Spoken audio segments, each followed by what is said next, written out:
Okay, I got this idea because I heard Michael Popak talking about a recent class action suit that was filed against, and related to the Epstein stuff.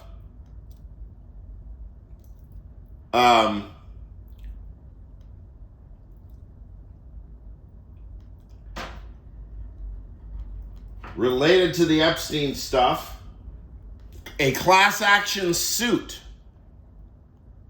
Now, this is at once perfectly commonsensical, as well as indicative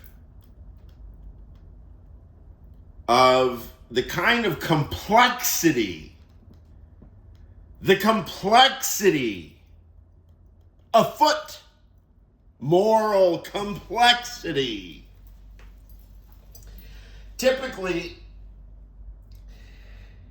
if you're Jeffrey Epstein or you're a business, you have lawyers. I'll speak autobiographically.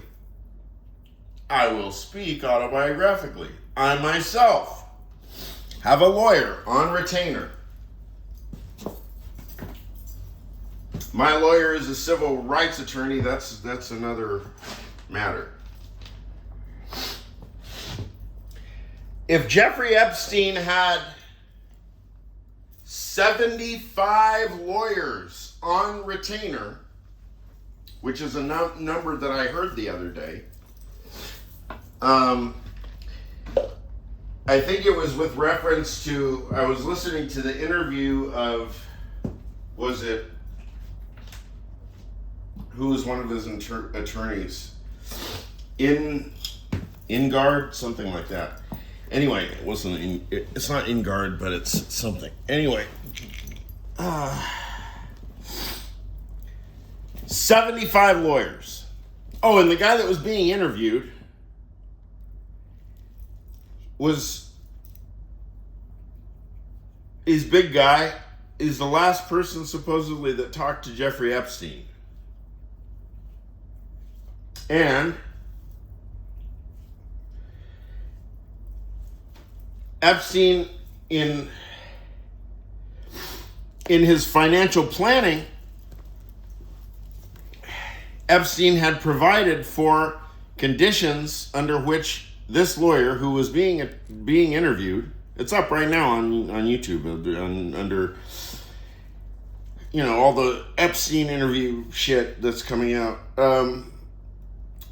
that his I don't know if that's part of the will or what, that particular attorney would get $50 million. All right. So, now, as you know, I'm a philosopher. Plenty of you are lawyers. If you are a philosopher or a lawyer, you know that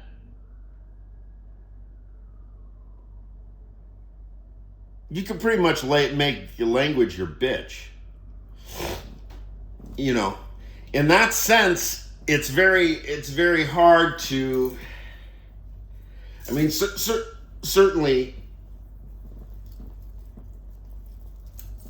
the truth is the truth.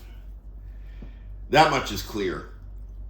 However, when you're talking to people that don't understand that, that's when all the advantages come onto the side of the person who does know that the truth is the truth.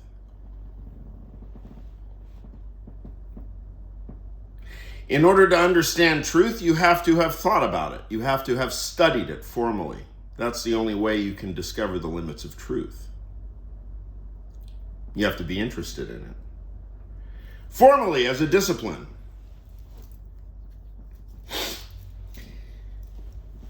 Now, given that LLMs do a certain amount of work toward helping us make language our bitch,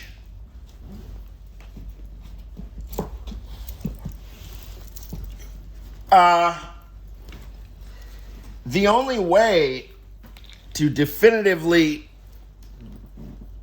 maximize one's possibilities to avoid class action lawsuits where Google can be sued, or an LLM can be sued because somebody types in, is John Doe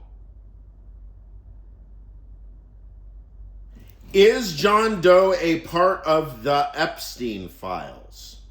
Is the example roughly that was given. And you will generate search results. Therefore, whoever generated those search results for you has made money off of rape victims, off of sexual trafficking and sexual abuse victims, children. Now, you can criticize the administrative state for hair splitting, or you can criticize the legal system for hair splitting, technocratic hair splitting. Or how about this? How about instead of hiring 75 lawyers to split hairs, you hire, if you're running a business and it's a big business, you hire one moral philosopher to keep you from going from going bad in the first place. It's not a job that I want to do myself. I'm not looking for work. Don't worry. It's a cost-benefit analysis.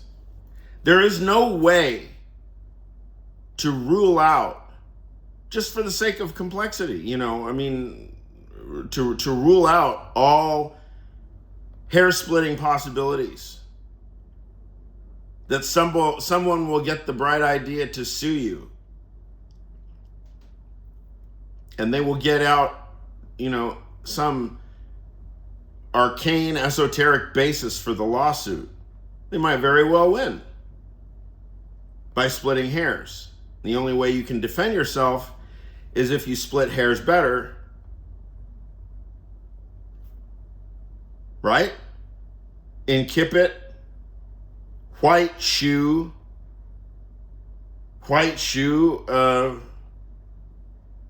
partnerships.